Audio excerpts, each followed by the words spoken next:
Tapi kalau mental kita tidak ikut bertanggung jawab, miskin nyalakan menteri keuangan, tidak pinter nyalakan kiai, ribet. Nanti kalau banyak musibah nyalakan kiai, doanya tidak mandi. Wong ada musibah itu karena sanksi orang-orang yang nggak jelas, malah kita disalahin kan ya ribet. Nanti kalau salah-salah gitu terus ribet. Dalam munajat ini sengaja akan saya sampaikan hal-hal yang ringan, tapi itu menjadi solusi, menjadi jalan keluar bagi kita semua sebagai bangsa Indonesia. Ada banyak catatan sejarah. Dulu kita pernah sukses menghadapi penjajah, juga masyarakat dengan segala kesederhanaannya. Tapi yang menjadikan mereka kuat adalah bermental kullukum ra'in wa kullukum mas'ulun an ra'iyati. Semua kita bertanggung jawab terhadap proses sosial, terhadap proses kemerdekaan, juga terhadap proses berbangsa dan bernegara. Mental ra'in ini, mental menjaga, mental memberi, mental bertanggung jawab, ini yang menjaga kita. Hingga dulu para TNI, para pejuang itu di kampung-kampung dikasih ketela, dikasih gembili, dikasih hui, bisa makan. Gara-gara punya mental memberi ini bangsa kita merdeka. Dalam sejarah paling terkenal adalah ketika perang Tabuk. Itu sahabat yang saking miskinnya itu punya beras, misalnya di Indonesia kayak beras 2 kilo dikasihkan Nabi 1 kilo, yang 1 kilo untuk keluarganya. Sehingga anggaran perang ini tidak untuk biaya makan, tapi tetap untuk anggaran perang. Karena orang-orang menanggung makannya sendiri. Ini yang penting sekali supaya kita ngadepin pandemi, juga ngadepi problem. Masyarakat ini kita apresiasi, mereka juga ikut berjuang untuk menjaga ketertiban bangsa Indonesia. Bayangkan kalau kita semua ini kriminal, itu penjara penuh dan negara tidak akan mampu menampung kita semua karena kita melakukan kriminalitas, juga keuangan kita tidak cukup. Jadi sekedar tidak melakukan kesalahan itu sudah bagian dari kehebatan kita sebagai bangsa Indonesia.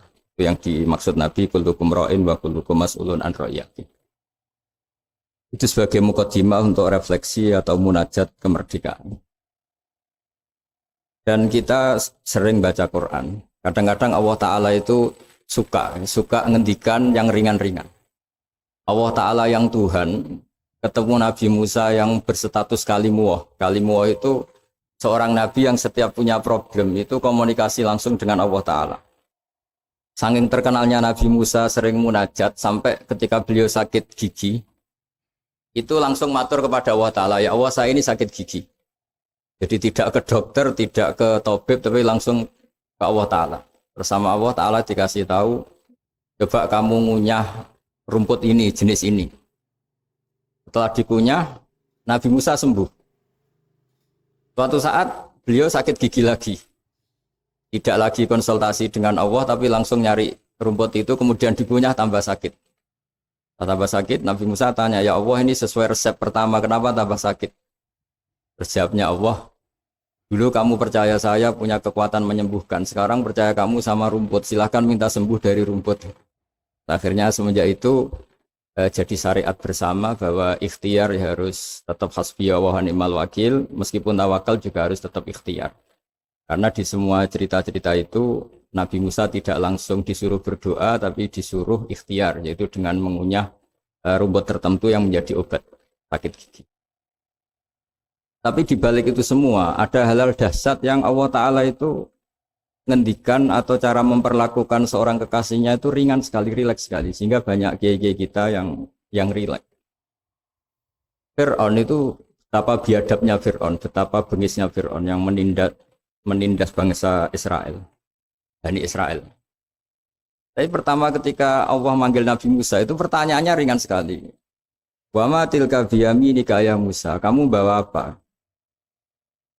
Padahal Allah tentu tahu. Ini Gusti, saya bawa tongkat. Kata Allah, untuk apa? Atawakka'u 'alaiha wa ahusyu biha 'ala ghanami wa liya fiha ma'arifu ukhra. Ya, banyaklah Gusti fungsinya tongkat ini.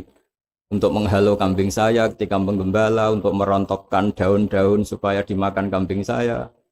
Dan masih banyak lagi kepentingan yang lain. Kata Nabi Musa, waliya fiha ma'arifu ukhra, dan masih banyak kepentingan lain. Sehingga para mufassir mengatakan bahwa psikologi seorang rakyat ketemu presiden atau ketemu gubernur, apalagi ajudan, ketemu pimpinannya itu pasti takut. Cara menghilangkan ketakutan itu diajak ngendikan atau ngomong yang ringan-ringan. Saya tidak bisa bayangkan kalau saya ketemu Mbah Maimun terus ditanya, Mbah, kamu ngiyai kamu reputasinya sudah kayak apa? Yang sudah kamu pinterkan berapa? Yang sekarang jadi ahli sunnah berapa? Itu pasti saya gagap. Sama ketika gubernur ditanya menteri dalam negeri atau ditanya atasannya lagi prestasi, pasti gagap. Jika kadang-kadang bangsa ini kalau antar pejabat ketemu ya makan-makan. Kalau ketemu kadang ngendikan yang ringan-ringan. Itu sebetulnya bukan hal yang salah. Karena dalam kecapean seperti ini hal-hal yang ringan itu adalah obat, adalah solusi. Hingga Nabi Musa tidak ditanya, kamu jadi nabi reputasi kamu apa? Malah ditanya yang ringan. Wa ma tilka biyaminika ya Musa. Qala hiya asaya atawakkau 'alaiha. Hal itu juga yang kadang-kadang Nabi kalau ditanya, ayul Islam khairun ya Rasulullah, Islam yang terbaik itu gimana ya Rasulullah? Jawabannya Nabi itu unik, kadang hanya jawab it'amu to'am. It'amu to'am wa ifsa'us salam alaman arofta malam ta'rif. Ya Islam yang baik itu ya pokoknya makan-makan, itu kalau ketemu teman ya makan-makan, kalau ketemu. Lalu dibalik keriangan ini, dibalik ketenangan ini atau keriangan ini, dibalik hal-hal yang sederhana ini, terjadi fikih yang luar biasa. Ini tadi saya nanti sampainya ke happy trend. Terjadi fikih yang luar biasa. Ketika ahli fikih mengatakan senyum itu sunnat, karena tidak wajib, tidak fardhu ain. Tapi konsekuensi hukumnya bisa wajib. Ya tadi misalnya kita punya istri solihah, tentu kita butuh happy. Yang istri kita misalnya judes, yang tidak istri kita ramah senyum. Maka ini ada persaingan halal dan haram. Dan haram ini bisa menang hanya modal senyum. Yang halal karena bengis kalah. Jika dalam konteks tertentu maka yang dikatakan Nabi senyum itu sunnah. Itu tidak dimanai ulama sunnah dengan arti tidak wajib. Tapi sunnah dengan arti perilakunya orang-orang soleh. Untuk kompetisi itu pasti senyum. Karena tidak kebayang kalau yang soleh, yang baik itu bawaannya tanfir, menjadikan orang lain lari. Sementara yang batil menjadikan orang lain tertarik. Ini jangan sampai terjadi. Sehingga Islam kadang-kadang mengajarkan kita hal-hal yang ringan tadi. It'amu to'am. Ya kalau ketemu teman ya makan-makan.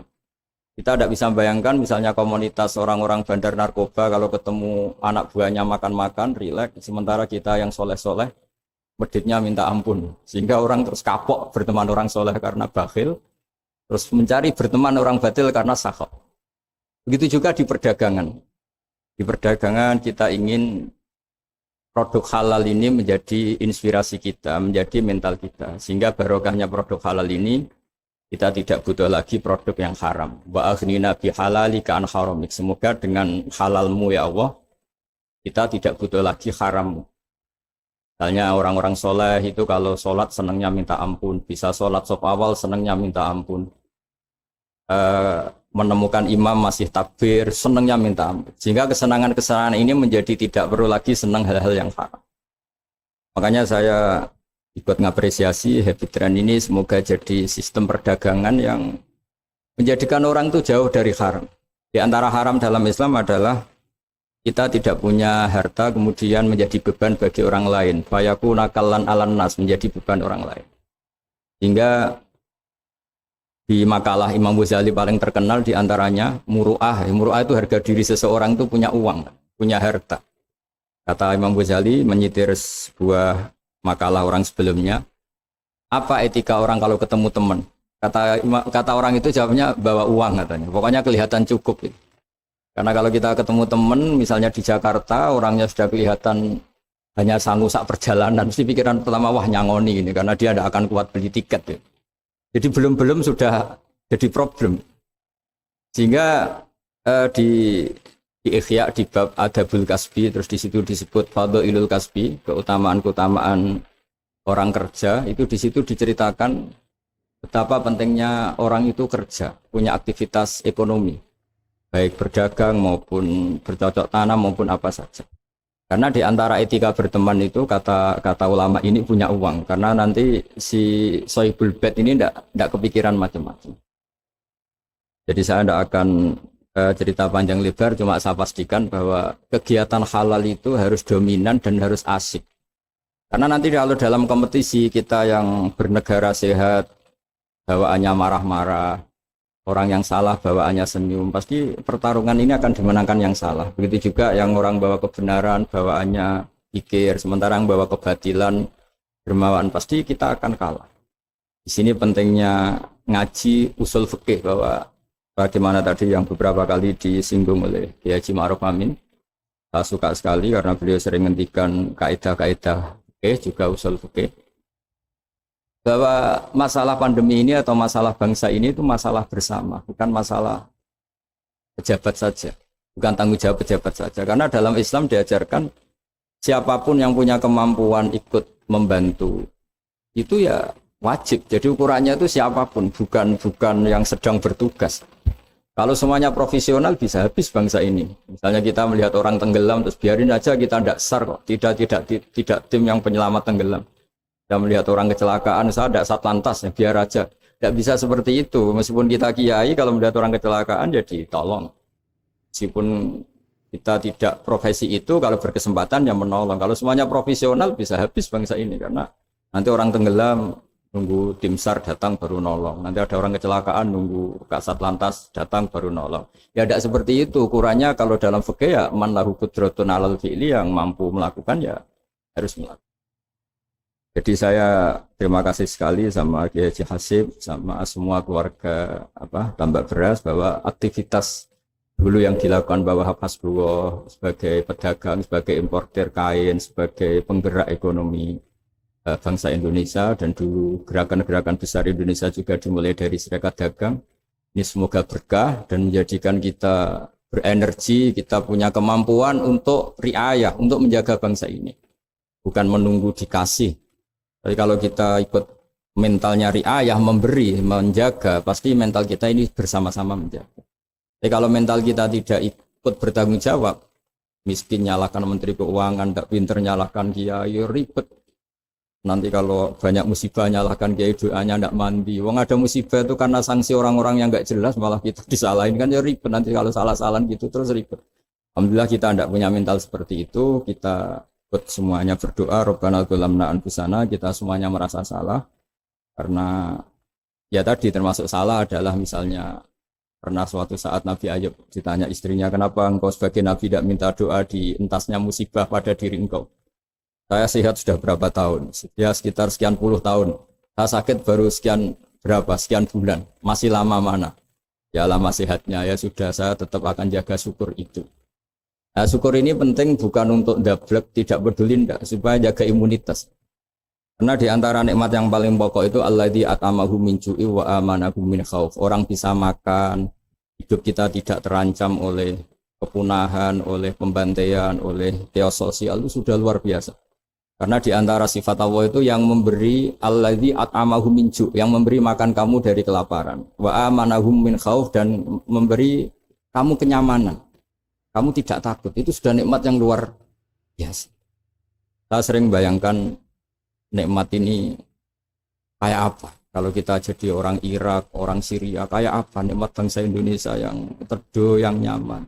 Ini harus kita syukurin dulu, bahwa kita ingin nikmat yang di atasnya itu, ya ingin pandemi berlalu, ingin ekonomi baik, oke lah, tapi syukur dulu supaya tidak lupa lah bahwa kewajiban kita itu alhamdulillah dulu.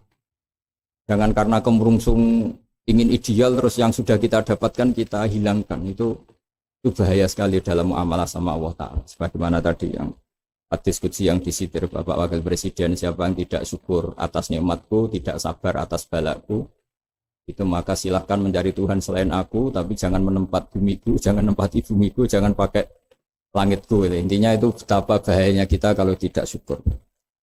Saya kira demikian, dan saya terima kasih sekali atas kegiatan atau ide Happy Trend, tapi saya mohon semohon-mohonnya bahwa ini adalah bagian dari meneruskan tradisi dulu, mulai Pak Wahab, mulai Mbah Hasyim, mulai Mbah Bisri, mulai semuanya lah tokoh-tokoh dari ormas manapun, termasuk dulu ada Serikat Islam, ada Serikat Dagang, karena semuanya ini akan membangkitkan bangsa kita dari keterpurukan.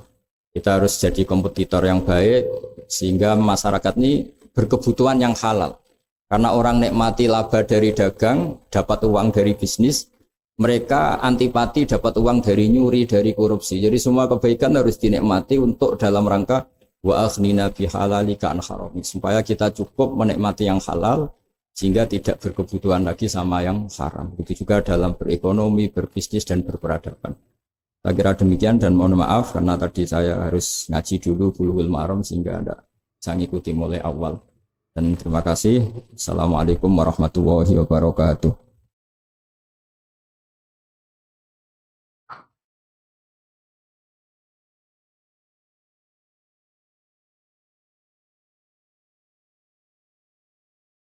Alhamdulillahirabbil alamin. Bapak ada